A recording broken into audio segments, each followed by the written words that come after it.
Testing 1, 2. Is there sound now?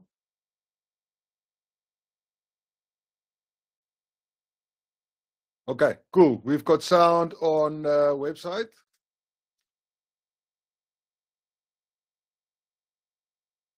So, yes.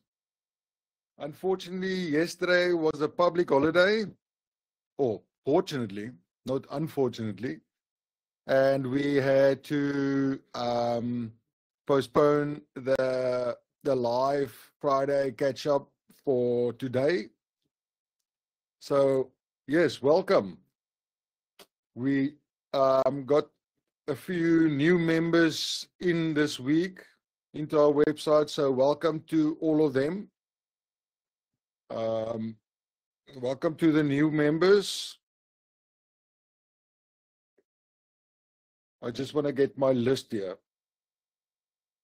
This doesn't sound.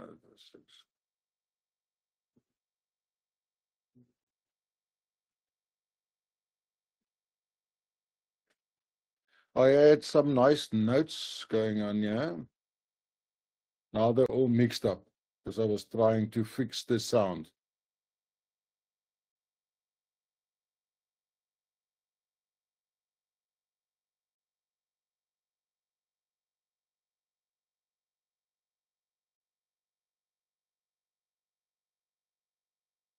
Just bear with me for a second.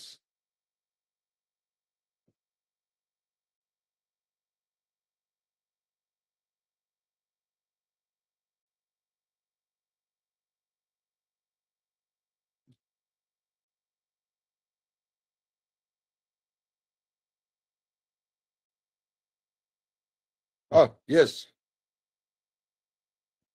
Okay. So, all right. So, yes, welcome everyone.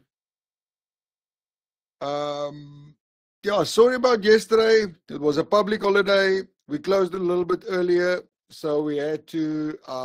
So I decided I'll do the live this morning, and just catch up with everything that happened this week.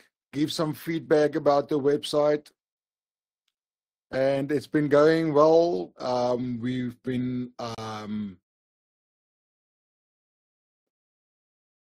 Oh, by the way, if you don't live in South Africa, it was Human Rights Day yesterday.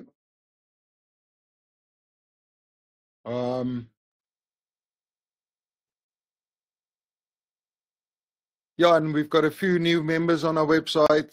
We have a lot of new followers on TikTok.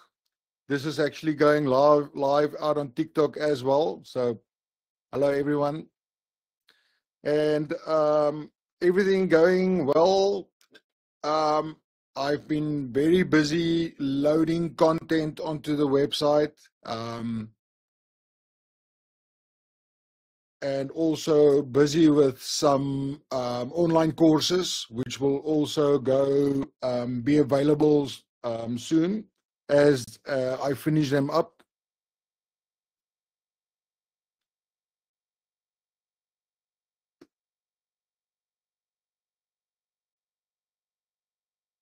Yeah, but it's been quite a busy week.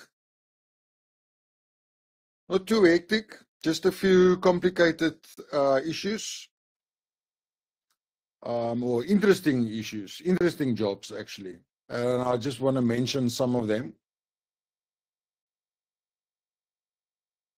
Okay, let me just quickly explain. So for the people that don't know, every Friday we do a live catch-up event on our website, and we'll do it on one of our social media platforms. Today we're doing it on TikTok. Other times we'll do it live on YouTube. Or last week we did it on Instagram. But for the guys that hasn't joined our YouTube channel yet, please go and join.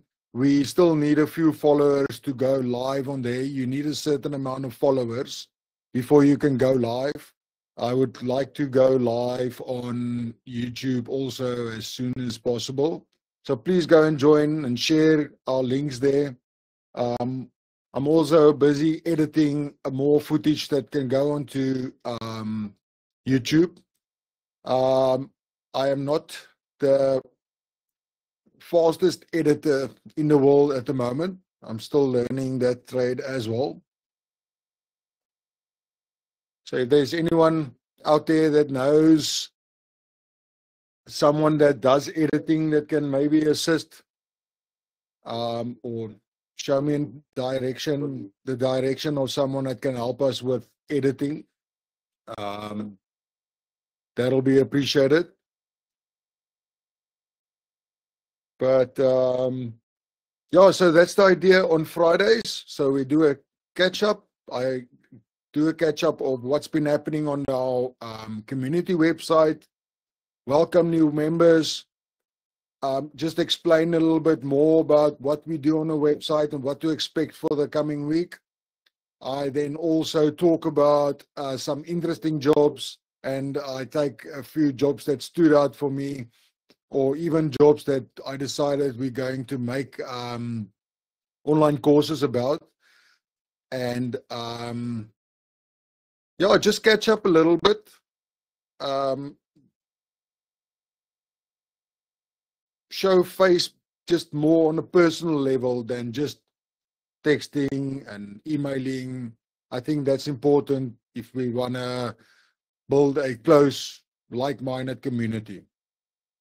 In future, the idea of these live events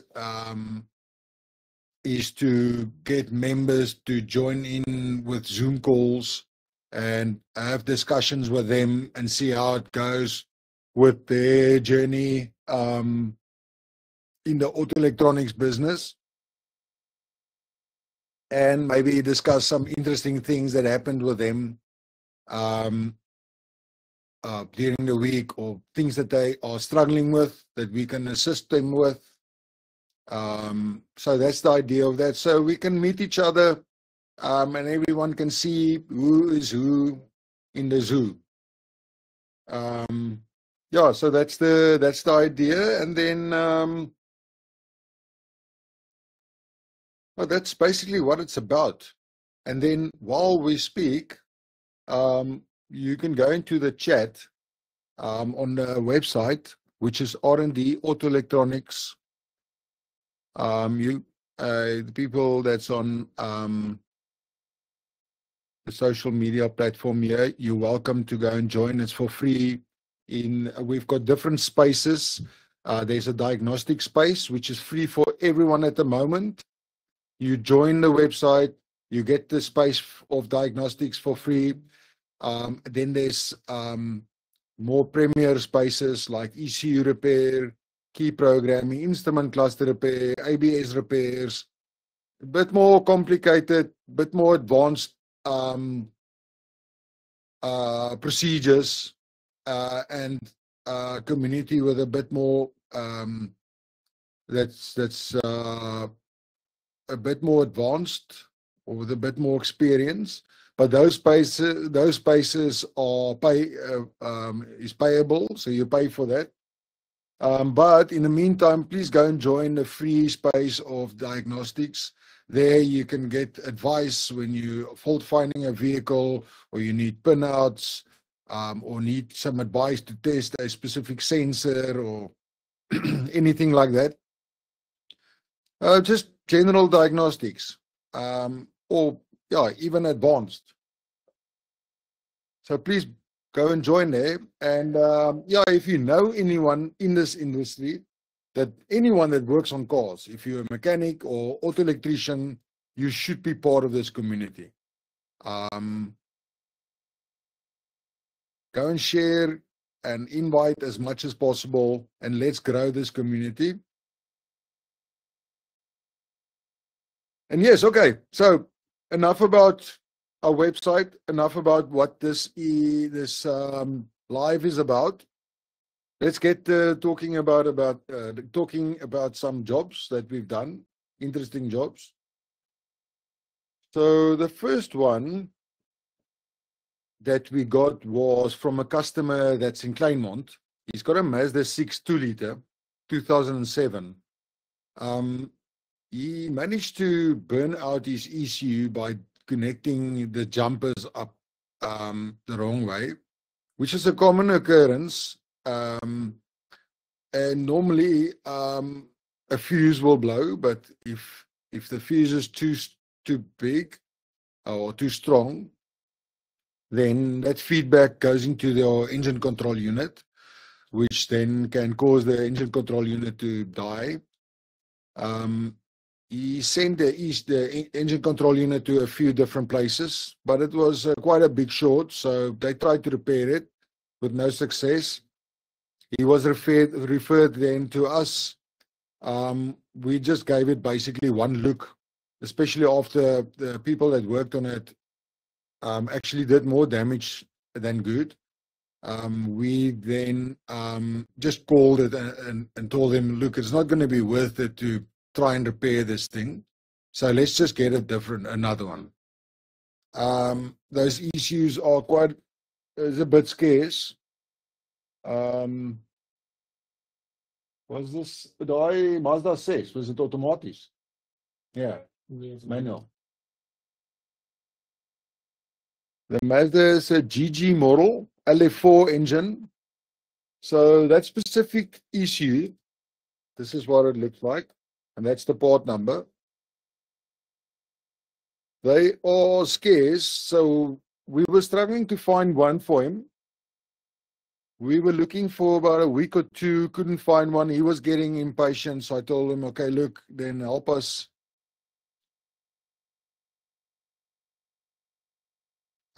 Help us look for one then. So he started looking for one. He did find one in Joburg, and he bought one in Johannesburg. It came here. Then we cloned it for him, so he can just plug it in his car and start. And unfortunately, that ECU was also faulty. And then we phoned him, gave him the bad news. And by this time, obviously, the customer was very frustrated, which is understandable. So I suggested to him, look, just find one with the exact same numbers on it, which he eventually did find in Cape Town. And we were all very happy to know that, okay, now this will come to an end. But yeah, unfortunately, luck wasn't on his side because he bought another faulty ECU. Can you believe that? So it took us about 2 days to see if we cannot fix the second faulty one, which I really wanted to do to save him time, because by this time he was very down and out. Because if you buy a second-hand part, unfortunately, there's no guarantee.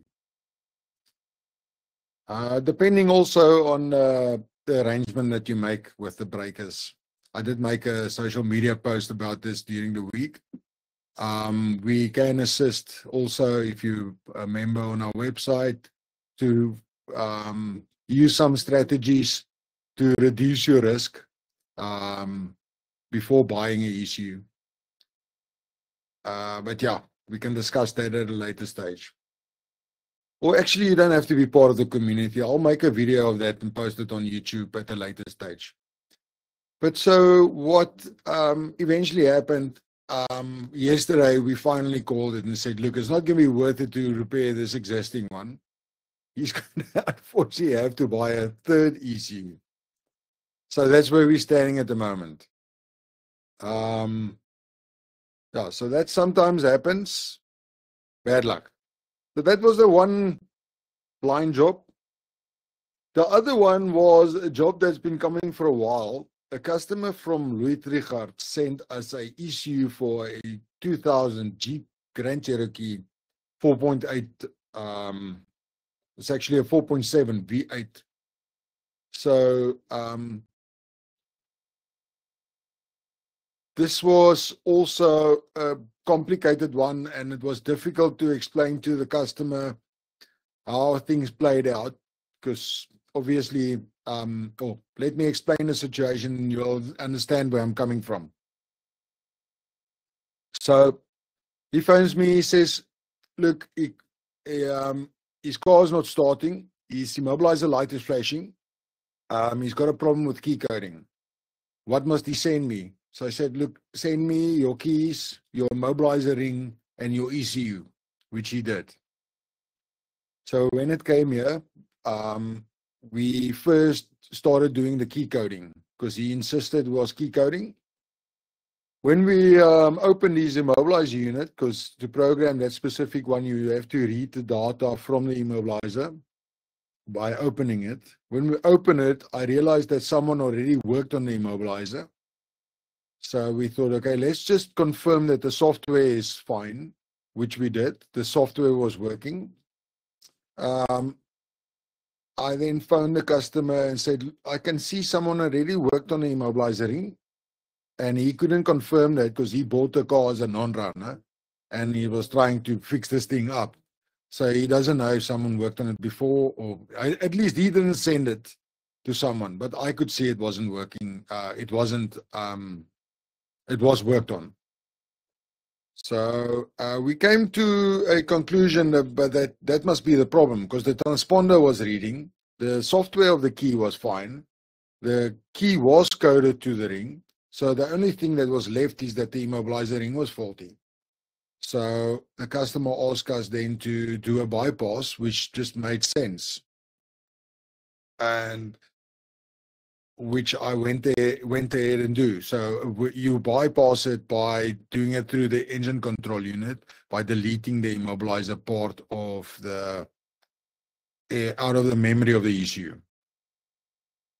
Then we did that procedure. Oh, actually, while we were doing that procedure, me and Sydney noticed that the processor that we are reading and writing is giving problems writing back the data. Keeping in mind, we have done plenty of these issues and we've bypassed plenty of them. I phoned a customer and said, okay, we have a problem here. This processor of your ECU is not reading. So we're going to have to replace it. And I'm going to have to order a component from overseas. And he said, no, but he's got a replacement ECU. Or he's got an ECU that comes from a different vehicle. So I went onto my data and saw that it's got the same processor in. So he sent down that ECU. We then harvested or removed, we then used that as a donor processor. We did our modification on that processor, placed it into the original car's processor, and then closed the ECU, sent it back to him. He paid us for that procedure, and he got it back, and the car didn't start. So he phoned us to let us know the car's not starting. What must he do? So I said, okay, look, the next thing is to go through your wiring, and I send him a wiring diagram to make sure that all his wiring is fine, which he did, and he confirmed. So, and then the next day he phoned me and said, this ECU is getting warm. And I said, okay, that's obviously not right. So put that thing back in a box and send it back to me. Let me do a test on the ECU as a whole. And so the ECU arrived by me. I did a test on it and I saw what he was talking about. It was getting warm. So, and what was getting warm was the processor that we took from his donor ECU and used that. So then everything started making sense, is that the ECU itself was shorting out the immobilizer processor. And that is what happened. That was the original problem of that ECU. or of the car. And this complicated things because back engineering or doing an investigation, we figured out what happened. So the previous owner had this vehicle, and what happened was his ECU went faulty. It made a shorting out the immobilizer processor. That caused the car from not starting, and that then showed a symptom of immobilizer because the immobilizer light was flashing. So they then thought it's the immobilizer unit. They sent it to someone to work on or to reflow it, which they did. Send it back to, well, put it back in the car, and it was still not working. They eventually gave up and sold it to my customer in Louis Trichardt. So that's the way he got the car. That's where I got into the story. And so we basically bypassed a broken ECU, which is not going to help. And so the complicated thing here is to explain that to the customer and for him to understand that. And I can understand this is confusing, but the point is I am just giving you the facts and telling you what's happening and what it is. So, and he obviously feels like he paid for a procedure and now it's still not working, which I can understand. But I was instructed to do a certain procedure, which I did. That ECU is still bypassed, but that ECU is still faulty. It came here faulty. And if someone send me an ECU to say, look, this ECU is faulty, please test it, then we'll test it and figure out what the problem is.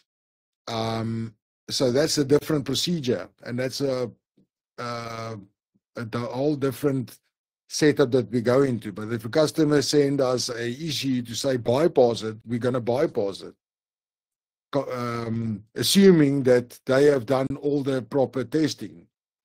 If you are doing your test properly, you will test your immobilizer ring. You will make sure you have communication with your ECU before you send it for immobilizer bypass. Because that ECU probably didn't even communicate in his vehicle. So he never even had someone scanning that car to read the fault codes. So unfortunately, he didn't do the proper diagnostics. And this is exactly the reason why we're trying to prevent this type of thing by starting R&D Auto Electronics. So this is a very good example of a car enthusiast that wants advice before he sends his ECU away to confirm that this is the problem. So yes, you're paying a fee to be part of R&D Auto Electronics, at least if you want to get into the ECU part of it, but you save yourself a lot of money while learning as well. That experience, I mean, obviously, when you learn something, it stays with you forever, except if you bump your head and you lose that memory. But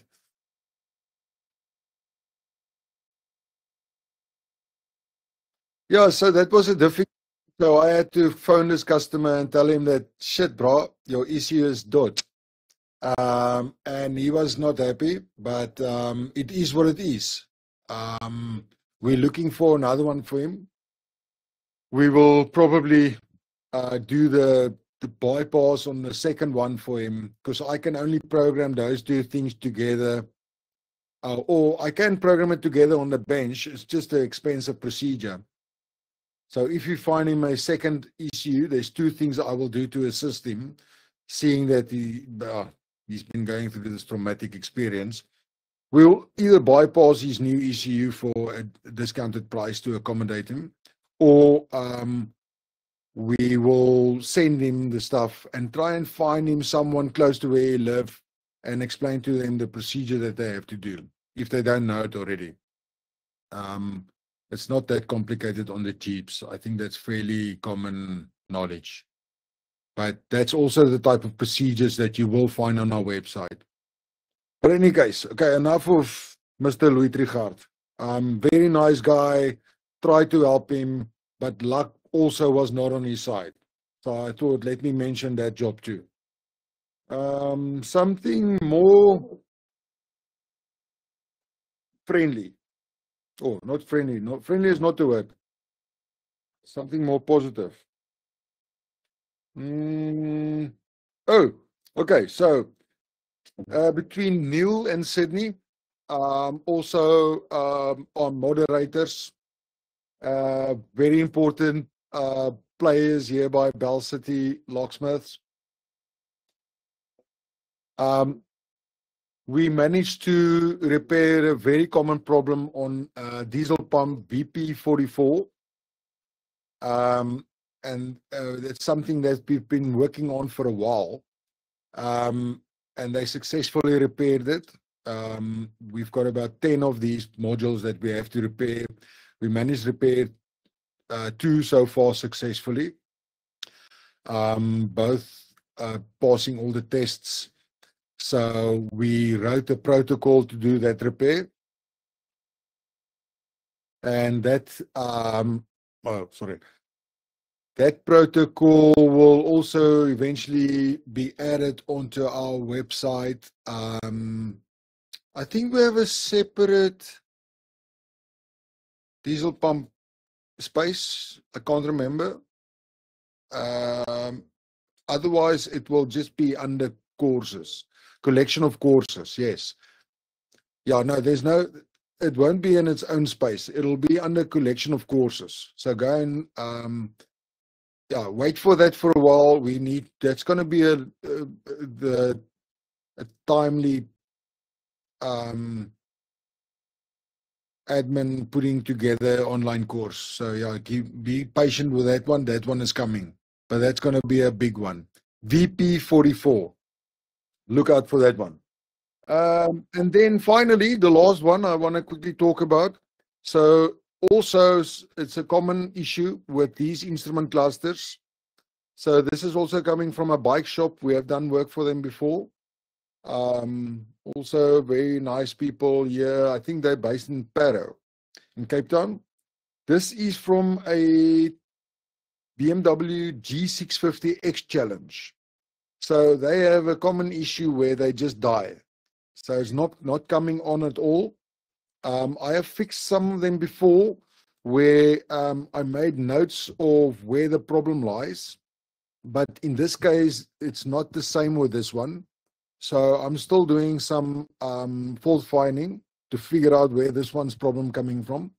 I would really like to figure it out so I can put that together with the other 2 issues that it has.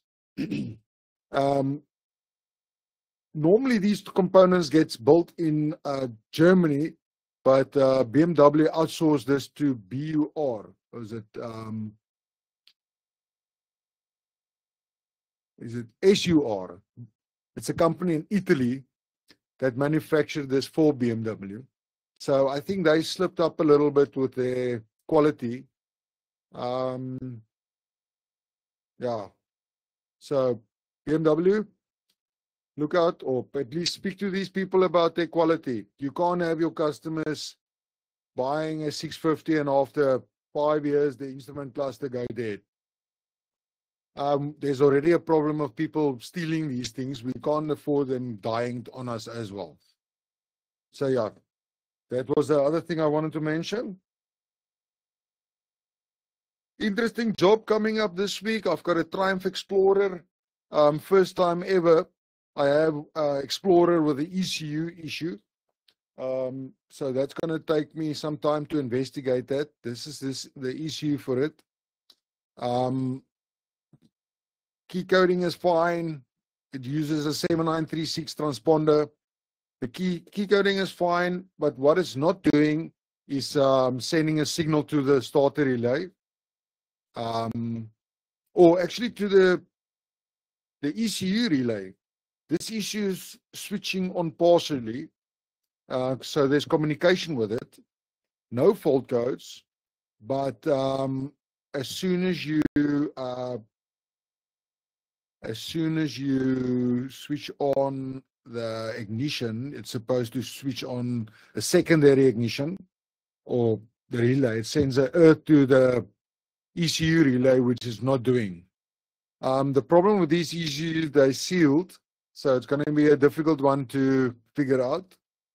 But yeah, we'll make work of this and see. I haven't actually done research to see if this is a common problem.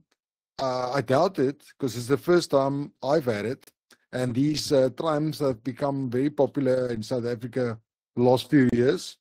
It's the 1200 Triumph Explorer, 2007.